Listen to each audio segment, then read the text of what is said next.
Hey guys, hey there. Welcome, welcome, welcome. Come on in. Welcome to my channel, Winning and Living Golden. I am Lisa L. McClain, the certified financial educator, and I'm here with you on this episode of Winning with Lisa, where we win, we win, we win.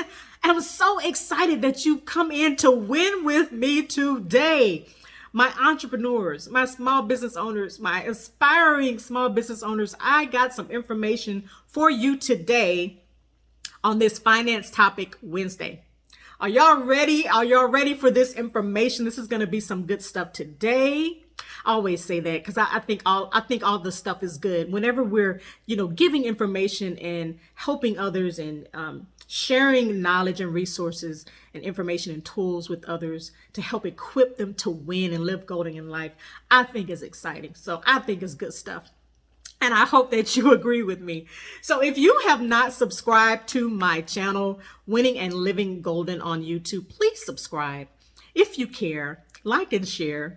I appreciate you following and learning and growing. We're all learning and growing together. So thank you so much. I am an entrepreneur and a small business owner of over 27 years. I've had several small businesses and I'm currently operating several small businesses now. And then I also am a veteran financial executive. So over the last 20 plus years, I have been a finance director, a controller, financial executive for nonprofits, and also the private industry. So I'm doing this out of a passion and a love for not only what I do, but just wanting to help others. That is my passion. My goal is to cater to the whole entrepreneur. So I come in on Wednesdays and I'm giving you information and resources, knowledge, tools that can help you win and live golden in your life, in your finances, in your spirit, and then also in your business. So this week is Finance Topic Week. And we are coming in, we're talking some finance stuff. Y'all ready to jump into some finance stuff? It's not going to be a very long teaching tonight, so I'm not going to keep us long. But I wanted to share this information because, and I'm so grateful, I'm so thankful how God gives me stuff to give to y'all. It's just amazing how it works out. I was at a festival this past weekend. I was sharing some time with some of my clients, and I was talking with them at the festival, and the thought just came to me, they're my business clients as far as I do controllership services, bookkeeping type services, payroll, that sort of thing. But I also do personal finance coaching for them as the executives of their businesses. And so I just happened to mention to them that, hey, do you guys know that I budget for festivals? And so it was just, a timely conversation as I'm teaching them and coaching them in growing their money and in personal finance and money management. And they were like, what, really? I was like, yeah. And so that brought up this idea of for me to teach this information and present this information to you all today, because a sinking fund is where I allot dollars for my festival expenses, for my dance expenses, for the expenses that of things that I love and I find pleasure in doing in my leisure time, for my self-care. And so sinking fund is what we are talking about today. And I'm going to talk about the difference between a sinking fund and an emergency fund, but I definitely wanted to make sure that I presented this information to you today to help grow your knowledge. You may know what a sinking fund is. That might be something that you're already aware of, but if you don't, and also, if you do, please share this information so that others can learn about a sinking fund, which is not as important, but it's a close second to an emergency fund. So let's jump in. Let's dive in. I got probably about 15 minutes of information, maybe 10, 15 minutes of information to just, drop these nuggets, drop these gems on you today. So let's talk about just briefly an emergency fund. Many of us know what an emergency fund is, or we've heard the term. We've heard that, an emergency fund is used for unplanned and unknown expenses in your future. So you're building up this fund for emergencies. And so the rule of thumb is to save up from 3 to 6 months of your living costs, your living expenses in this emergency fund so that you can cover unexpected, unplanned, unknown costs that may come up in the future. I like to call the emergency fund the life happens fund, because life happens, and that's what that fund is for. It's for those things that you have no clue that it was going to happen at the time that it's happening, and so you can plan for those emergencies, so to speak. And so an emergency fund, you may use a savings account for that. You may have a separate savings account for that. I like to use a separate savings account for the emergency fund only because it helps to differentiate between your checking account that's used for bills and a savings account or emergency fund that's used specifically for emergencies. And you can, at any point in time, look at your roster of accounts, because I have a lot of them. You look at your roster of accounts and say, oh, yep, that's for the checking account. Okay, and that balance is where I am for the emergency fund, instead of having it all merged together into one account and seeing the larger balance. So that's just, me. I'm just kind of different that way. But it's also, a recommendation that, you keep those funds in a separate account so that you're not enticed, tempted to use the funds because they're in your checking. So that's an emergency fund. And I wanted to bring in this concept of sinking fund. Now, I will tell you that I have been using sinking funds for many, many, many years. In my 20s, when I was in college, working, almost full time, 30 something hours a week as an accountant in college, getting my accounting degree, I was already using sinking funds, and I didn't even know the terminology. I didn't know it was called sinking fund, but I was practicing the concept. I was practicing that behavior of using a sinking fund. So what is a sinking fund? And I want to go to my Tuesday. Let me see if I can pull it up real quick. Oh my gosh, pull up my Tuesday term where I talked about the difference between the sinking fund versus the emergency fund. And so I'm gonna read to you the Tuesday term whenever I go and find it. Okay, so Tuesday terms: sinking fund versus emergency fund. I wrote on yesterday, sinking fund, part of a strategic money plan, an S&P or budget.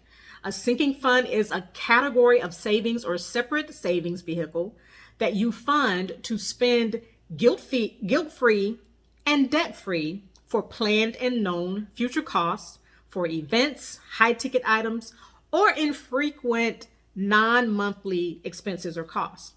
So that's a sinking fund. And then I explained defined an emergency fund is the same. I mean, not the same, it's different. Some of the same elements. It's part of your strategic money plan. It should be part of your budget. But it's also a category of savings. It's a category of savings, ideally, like we talked about, a separate savings account that you also fund to spend guilt-free and debt-free, but it's for unplanned and unknown future costs. So we talked about the emergency fund. I want to talk a little bit more about this sinking fund idea and concept. So sinking funds, what are some examples of a sinking fund? I gave you, the festivals.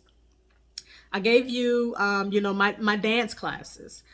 You can create a sinking fund for a vacation trip that you want to take. Say you got, a few $1,000s that you want to, take this extravagant vacation, you or your family, to an island, to Dubai, to to wherever that place is. You might want to go to the Bermuda Triangle. But you set a Christmas gifts, oh my gosh, holidays, birthdays, you set up these sinking funds, and it can be and should be multiple sinking funds, because you have specific goals. You got one goal that is going to take you so long to meet that goal of the dollar amount that you want to save up for that specific sinking fund. So you have several different sinking funds. Now you can have all of those in one savings vehicle, like a savings account, a high yield savings, a money market account, or you can even use a CD to save for these planned known costs. Because you won't be like an emergency fund, you would have to pull the dollars out because this emergency pops up out of nowhere. Where the difference with that, with an emergency fund and a sinking fund, is that a sinking fund, the difference. Excuse me, guys. Let me get some tissue for my...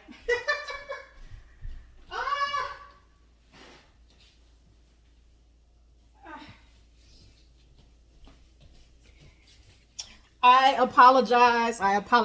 So I woke up a couple of days ago. I just had a little stuffy nose or whatever, and I took the COVID test and everything today actually, and so I'm fine. But I just got a little bit of my sinuses are acting up, which is not abnormal for me. So bear with me as I continue to give you this information, this good stuff on a sinking fund. The purpose of a sinking fund and an emergency fund, again, guys, is to help you so that you're not swiping a credit card, to help you so that you're not having to take out a second mortgage on your home to cover whatever this cost is, whether it's an unknown, unplanned cost like an emergency, or if it's a planned, known cost. A sinking fund could be used for college education. That's an example of a goal that you would use a sinking fund for. One of your children's weddings or your own wedding. You could, if you know when you're going to get married, you can save up for that date, right? And so that's what a sinking fund is for. And so I want to make sure that, I think I told you already that you can use, different accounts or different types of saving vehicles for a sinking fund. There was more information that I wanted to share. Let me just go through my notes real quick, and I want to make sure that I cover some more of the bases. We talked about what a sinking fund is. And we also talked about an emergency fund, why you need the sinking fund. It just really gives you that assurance, guys, that, spending money, especially large ticket items, doesn't always feel good. It's not going to feel good to spend that kind of money, but you have the assurance of knowing that, hey, I have the funds to pay for it, and I don't have to go into debt. When we go into debt to pay for purchases for our life that way, a lot of times it can get us into trouble down the road, whether something happens and we can't pay the bill on time, and now our credit is shot. Whatever the situation is, we just definitely want to try to avoid having to use consumer credit, consumer debt for those type purchases. And that's where the sinking fund and the emergency fund come in. So we talked about the difference between the emergency fund and the sinking fund. And so we talked about examples. I think I may have covered everything, probably everything that I wanted to cover. You can also use a sinking fund for a deposit on a home. So, if you're ready to buy that home, that next home or that first home or that investment property, you can use a sinking fund for that. So there's so many examples, and I'll put some of those examples in the description of the post on my channel so that you can just have those examples in mind as you're thinking about setting up your sinking fund. So I hope this information was good today, and I'm sorry that I'm not feeling well, but I definitely wanted to pop in and give you this information and stay true to my schedule for you guys. I pray that, again, this information is good, it's helpful, and it helps you to grow in your business as an entrepreneur and a small business owner. So I will see you guys next time. Y'all pray for my healing, and I will see you guys on my Winning and Living Golden channel on the next episode of Winning with Lisa, where we win, we win, we win. Take care, guys, and I will see y'all next time.